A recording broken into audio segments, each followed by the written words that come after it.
नमस्कार। इस विशेष बुलेटिन में आप सभी का स्वागत है। आपके साथ मैं हूं शहला निगार और मेरे साथ है मेरी सहयोगी मनीषा, जो साइन लैंग्वेज में आप तक खबरों को पहुंचाएंगे। शुरुआत हेडलाइंस के साथ। मध्य प्रदेश विधानसभा चुनाव को लेकर बीजेपी ने 57 उम्मीदवारों की चौथी सूची की जारी। मुख्यमंत्री शिवराज सिंह चौहान बुधनी से तो गृह मंत्री नरोत्तम मिश्रा दतिया से लड़ेंगे चुनाव। वहीं छत्तीसगढ़ विधानसभा चुनाव के लिए जारी दूसरी सूची में 64 उम्मीदवारों के नाम की घोषणा। रमन सिंह को भी मिला टिकट। राजस्थान विधानसभा चुनाव के लिए बीजेपी ने जारी की पहली सूची। 41 उम्मीदवारों के नामों का ऐलान। राज्यवर्धन राठौर समेत कुल 7 सांसदों को चुनाव मैदान में उतारा।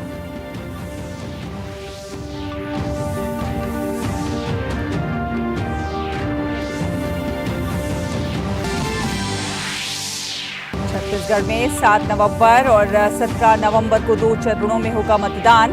तो वहीं मिजोरम में 7 नवंबर, एमपी में 17 नवंबर, राजस्थान में 23 नवंबर और तेलंगाना में 30 नवंबर को एक चरण में होगा चुनाव।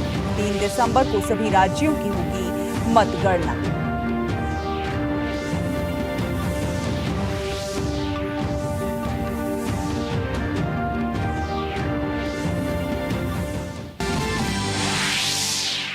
भारत के दौरे पर आई तंजानिया की राष्ट्रपति सामिया सुलूहू हसन और प्रधानमंत्री नरेंद्र मोदी के बीच हैदराबाद हाउस में हुई मुलाकात। दोनों देशों के बीच द्विपक्षीय वार्ता के बाद हुए 6 समझौते।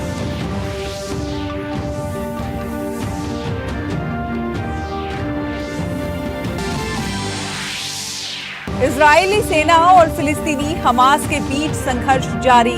दोनों पक्षों की ओर से अब तक 1100 से अधिक की मौत।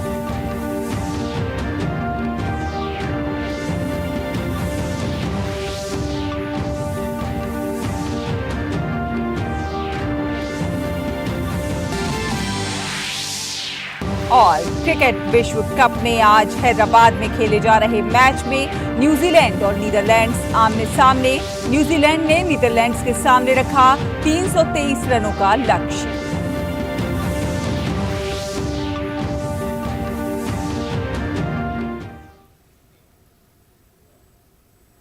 तो आपको बता दें कि मध्य प्रदेश के लिए भाजपा ने विधानसभा प्रत्याशियों की चौथी लिस्ट जारी कर दी है। इसमें 57 नाम जारी किए गए हैं। इनमें सीएम शिवराज सिंह चौहान के साथ प्रदेश के बड़े नेताओं के नाम शामिल हैं। भाजपा इससे पहले 79 नाम घोषित कर चुकी है। भाजपा की चौथी लिस्ट में अधिकांश विधायकों और मंत्रियों के नाम हैं। सीएम शिवराज सिंह चौहान बुधनी से चुनाव लड़ेंगे। प्रदेश के गृह मंत्री नरोत्तम मिश्रा दतिया से, गोपाल भार्गव रेहली से, विश्वास सारंग नरेला से और तुलसीराम सिलावट सामवेर से चुनाव लड़ेंगे। भारतीय जनता पार्टी ने छत्तीसगढ़ विधानसभा चुनाव के लिए प्रत्याशियों की दूसरी सूची जारी की है। इस बार पार्टी ने 64 सीटों के नामों की घोषणा की है। इससे पहले भाजपा ने 21 प्रत्याशियों की सूची जारी की थी। आज जारी सूची में राजनांदगांव से रमन सिंह को मैदान में उतारा गया है। पूर्व मंत्री और मुंगेली विधायक पुन्नूलाल मोहिले, धमतरी विधायक रंजना साहू और दयालदास बघेल को मौका दिया गया है। भाजपा की ओर से जारी सूची के मुताबिक इस बार पार्टी ने सांसदों को भी चुनावी मैदान में उतारा है। सरगुजा से सांसद और केंद्रीय मंत्री रेणुका सिंह को भरतपुर सोनहत से चुनावी मैदान में उतारा गया है। तो वहीं गुमती साय को पत्थल गांव से मौका मिला है। इसके अलावा अरुण सावलोरमी विधानसभा से मैदान पर होंगे। छत्तीसगढ़ में 2 चरणों में चुनाव होंगे। पहले चरण में 7 नवंबर को और दूसरे चरण में 17 नवंबर को मतदान होगा। चुनाव परिणामों की घोषणा 3 दिसंबर को होगी।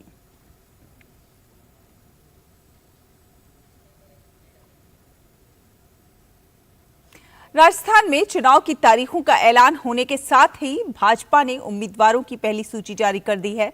इसमें कुल 41 उम्मीदवारों के नाम का ऐलान किया गया है। राजस्थान में भाजपा ने 7 सांसदों को विधानसभा चुनाव के लिए टिकट दिया है।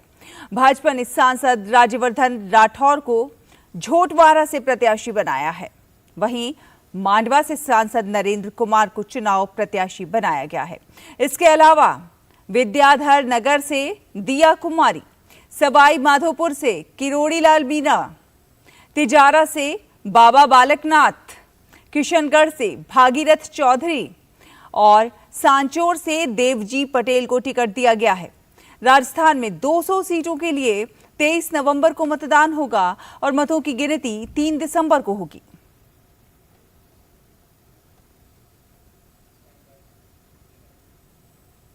तो चुनाव आयोग ने आज 5 राज्यों के विधानसभा चुनाव की तारीखों की घोषणा कर दी।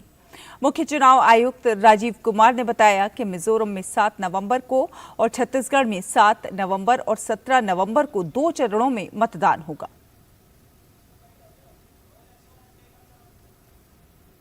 Mizoram, the date of poll will be 7th November and date of counting would be 3rd, which is common of course for all these states, and elections in all these states would be completed by 5th of December. So date of poll is 7th November. Similarly, in case of Chhattisgarh, the elections would be in 2 phases. The date of poll would be 7th November and 17th November. The nominations after Mizoram for the first phase of the Chhattisgarh would happen on 20th, the 13th, and the last date would be 20th. Date of poll being 7th November, and for phase 2, 17th November. वहीं मध्य प्रदेश में विधानसभा चुनाव के लिए मतदान 17 नवंबर को होगा। In Madhya Pradesh, this coincides with the second phase of Chhattisgarh, and date of poll would be 7th November. So, first Mizoram and the first phase of Chhattisgarh, then second phase of Chhattisgarh and one phase in Madhya Pradesh. इसके अलावा राजस्थान में 23 नवंबर और तेलंगाना में 30 नवंबर को चुनाव होगा। सभी राज्यों में मतगणना 3 दिसंबर को होगी। Rajasthan, where the date of poll will be 23rd November in one phase entirely in Rajasthan. The date of issue of Gazette notification would be 30th October and date of counting for everyone being 3rd of December. Telangana would go last to the poll and date of poll is 30th November with the date of issue of Gazette notification being 3rd of November.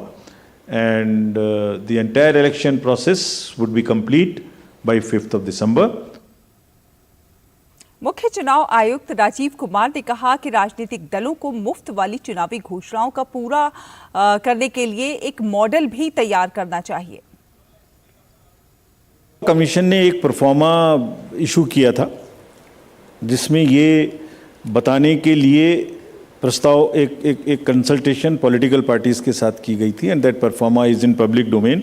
ये pro forma basically ये कहता है कि political parties को अपने manifesto में क्या करेंगे ये बताने का अधिकार है, लेकिन साथ ही साथ वोटर को ये जानने का अधिकार है कि ये कब करेंगे, कितना करेंगे और कैसे करेंगे। भाजपा अध्यक्ष जेपी नड्डा ने चुनाव आयोग द्वारा 5 राज्यों के विधानसभा चुनाव की घोषणा का स्वागत किया है।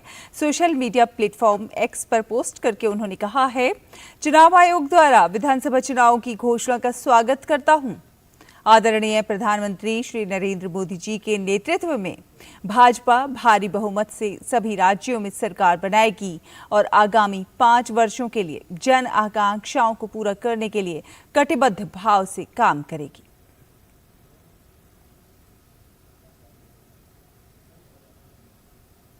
राजस्थान चुनाव की घोषणा होते ही राज्य में राजनीतिक सरगर्मियां भी तेज हो गई हैं।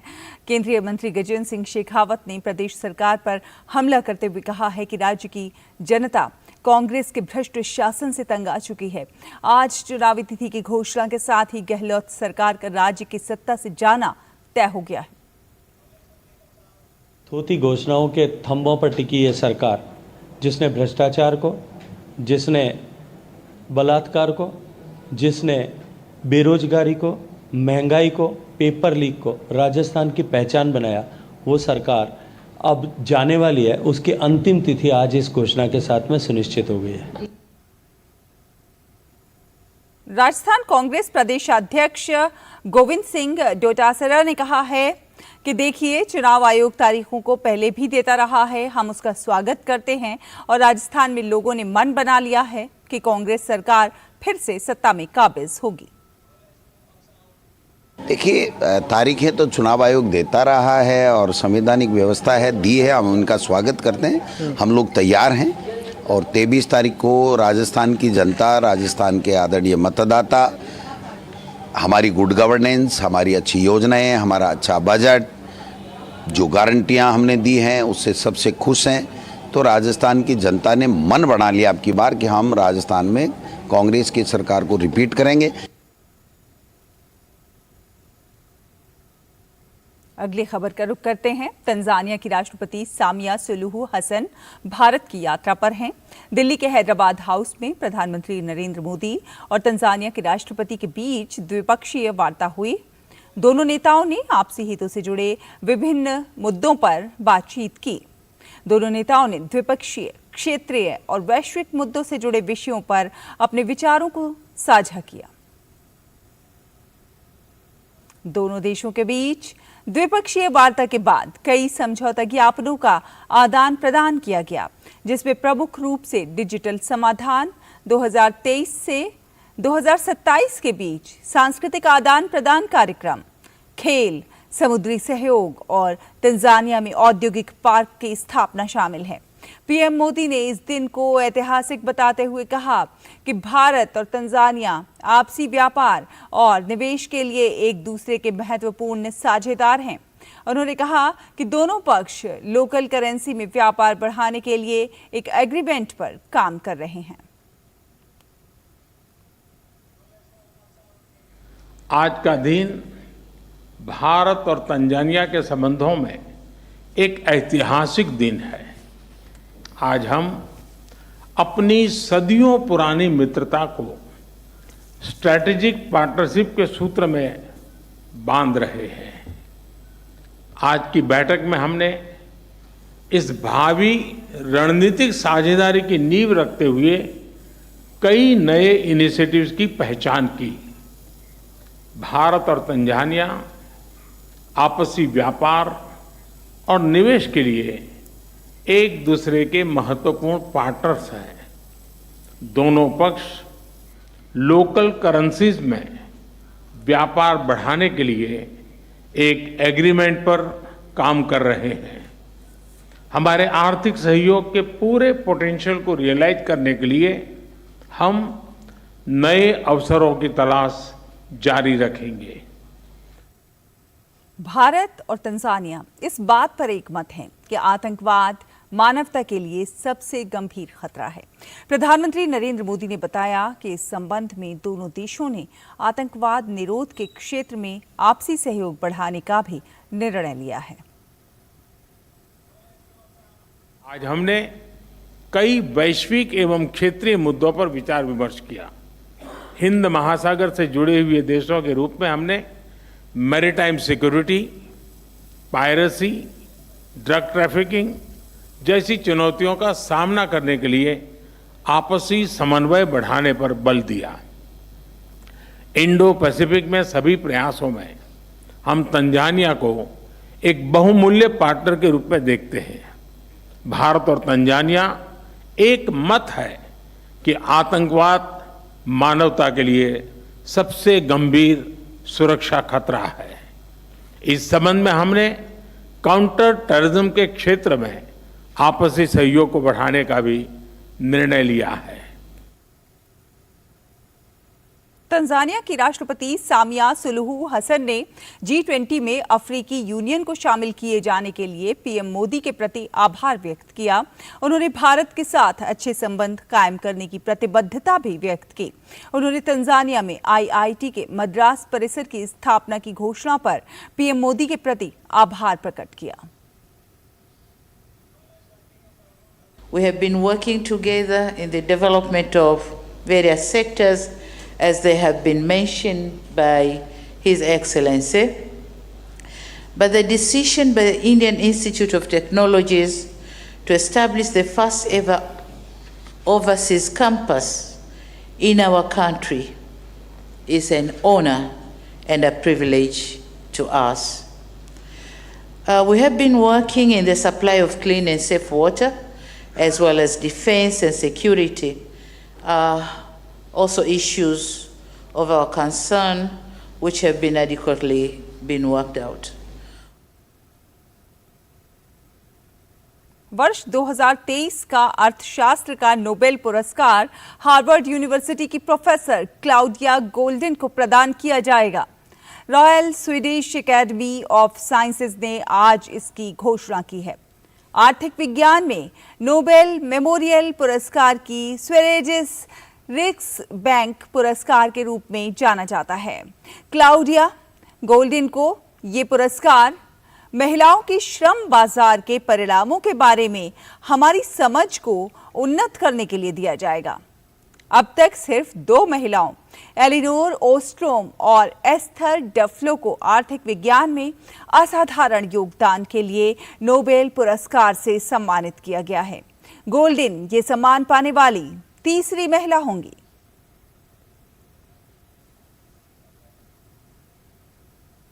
यहां रुकेंगे एक छोटे से ब्रेक के लिए। ब्रेक के उस पार खबरों का सफर जारी रहेगा। देखते रहिए टीटी न्यूज़।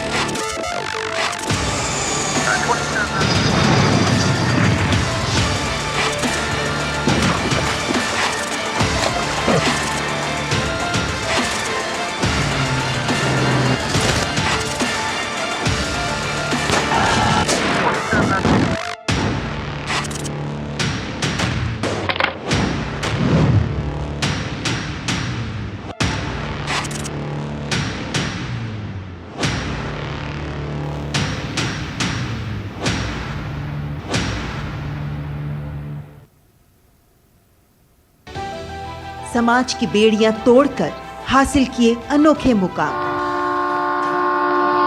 उज्जवल भविष्य के स्वप्न के साथ उन्मुक्त गगन में भरी उड़ान, बाधाओं के बंधन काटकर साबित की अपनी पहचान। जो अपने बुलंद हौसलों से सामाजिक बेड़ियां तोड़कर लिख रही हैं वीरता की गाथाएं। मैं उन्मुक्त, मैं स्वच्छंद, मेरा ध्येय अनंत, मेरी दिशा अनंत। मिलिए इन प्रेरणादायक शख्सियतों से मेरे साथ कार्यक्रम तेजस्विनी में, सिर्फ डीडी न्यूज पर।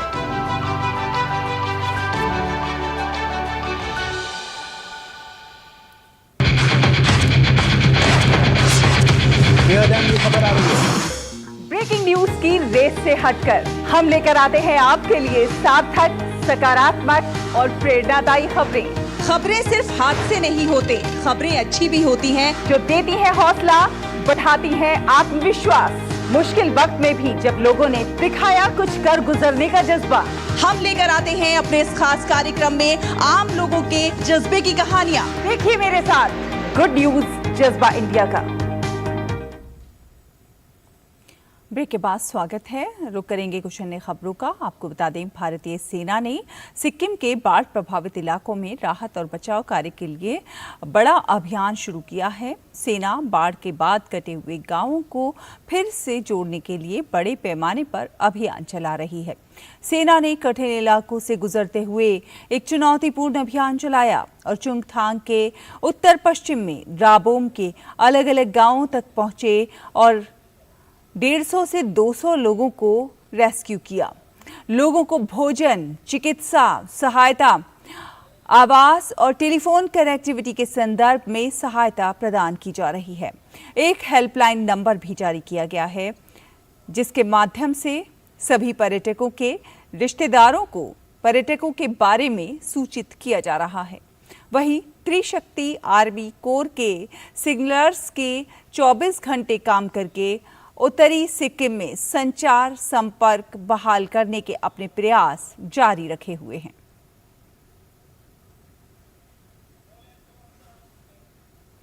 For a vacation, but returned to a disaster. And thanks to the Indian Army, helped us a lot. We got updates. They helped us in food and everything. And thank you for Indian Army. We are very thankful. They help us. They're helping us now also in transferring from the hotel to the place where we want to shift it. Yeah, thank you Indian Army. 26वें energy technology meet की आज से नई दिल्ली के भारत मंडपम में शुरुआत हुई। Petroleum एवं प्राकृतिक गैस मंत्री हरदीप सिंह पुरी ने 3 दिनों तक चलने वाली इस बैठक का उद्घाटन किया।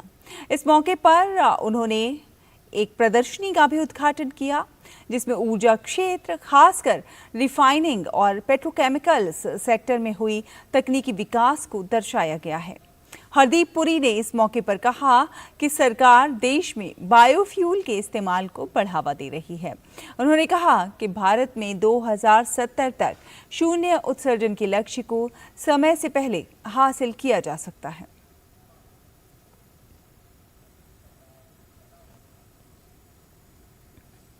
देश के गरीब वर्ग को इलाज के लिए 5 लाख रुपए तक का स्वास्थ्य बीमा देने वाली आयुष्मान भारत योजना के 5 साल पूरे हो गए हैं।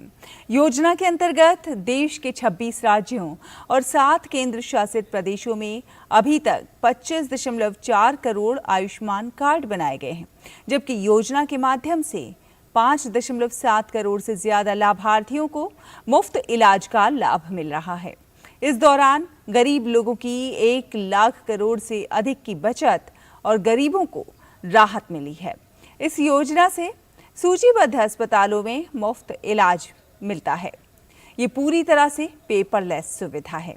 यही नहीं, मरीज को अस्पताल में भर्ती होने से 3 दिन पहले और 15 दिन बाद तक की जांच, इलाज और दवाइयां मुफ्त मिलती हैं। आपको बता दें कि पीएम आयुष्मान भारत जन आरोग्य योजना के तहत प्रत्येक लाभार्थी को 5 लाख रुपए का स्वास्थ्य बीमा मिलता है और इसमें लगभग हर तरह की बीमारी और सर्जरी को कवर किया जाता है।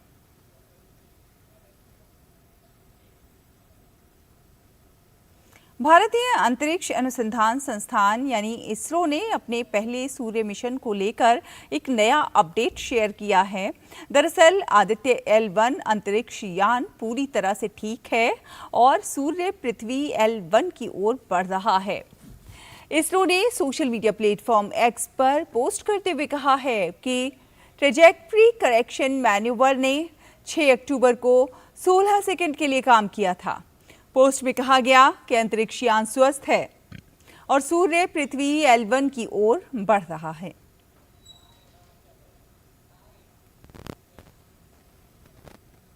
जम्मू कश्मीर के कटरा इलाके में त्रिकुटा पहाड़ियों में स्थित वैष्णो देवी मंदिर के लिए हेलीकॉप्टर सेवाएं कल से महंगी हो जाएंगी, क्योंकि तीर्थयात्रियों को हेलीकॉप्टर सेवाएं प्रदान करने वाली विमानन कंपनी ने हवाई किराया बढ़ाने का फैसला किया है।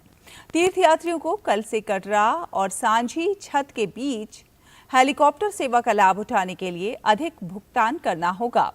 अगले 3 वर्षों के लिए अनुबंध हासिल करने वाली विमानन कंपनी ने एक तरफ का हवाई किराया प्रति व्यक्ति 2100 रुपये और दोनों तरफ के लिए प्रति व्यक्ति 4200 रुपये रखा है। पहले कटरा से सांझी छत के बीच एक तरफ का टिकट 1820 रुपये प्रति व्यक्ति था।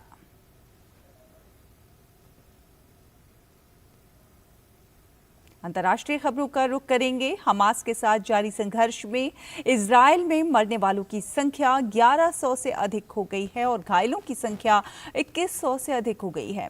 मरने वालों की संख्या बढ़ने की आशंका है, क्योंकि कुछ इलाकों को हमास के हमलावरों से अभी भी मुक्त कराया जाना बाकी है और लड़ाई अभी भी जारी है। अधिकारियों ने ये पुष्टि की है कि हमास ने कम से कम 100 इजरायलियों को बंधक बना लिया है। दूसरी तरफ इजरायली सेना की जवाबी कार्रवाई में 400 से अधिक लोग मारे गए हैं। 400 से अधिक लोगों की मौत। यूएनएससी में इजराइल के राजदूत ने हमास पर युद्ध अपराधों का लगाया आरोप। अमेरिका ने इजराइल को हर संभव मदद का भरोसा दिया है।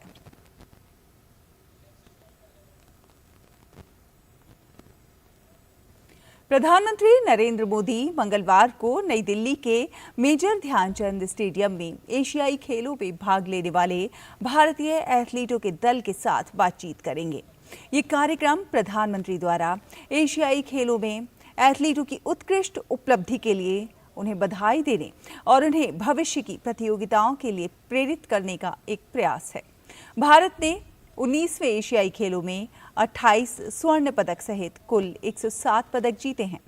एशियाई खेलों में ये भारत का सर्वश्रेष्ठ प्रदर्शन है। कार्यक्रम में एशियाई खेलों के लिए भारतीय दल के एथलीट, उनके कोच, भारतीय ओलंपिक संघ के अधिकारी, राष्ट्रीय खेल महासंघों के प्रतिनिधियों सहित युवा कार्यक्रम और खेल मंत्रालय के अधिकारी भी भाग लेंगे। आईसीसी एक दिवसीय विश्व कप में आज न्यूजीलैंड का सामना नीदरलैंड्स के साथ हो रहा है। हैदराबाद में खेले जा रहे इस मैच में न्यूजीलैंड ने नीदरलैंड्स के सामने 323 रनों का लक्ष्य रखा है। इस मैच में नीदरलैंड्स ने टॉस जीतकर गेंदबाजी का फैसला किया।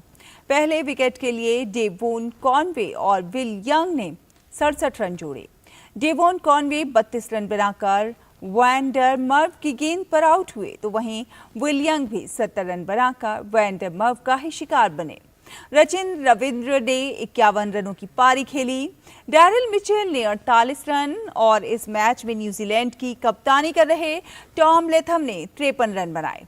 निर्धारित 50 ओवर में न्यूजीलैंड ने 7 विकेट पर 322 रन बनाए। इसी के साथ इस विशेष बुलेटिन में फिलहाल इतना ही। मुझे, मनीषा को और हमारी पूरी टीम को दीजिए अनुमति। नमस्कार।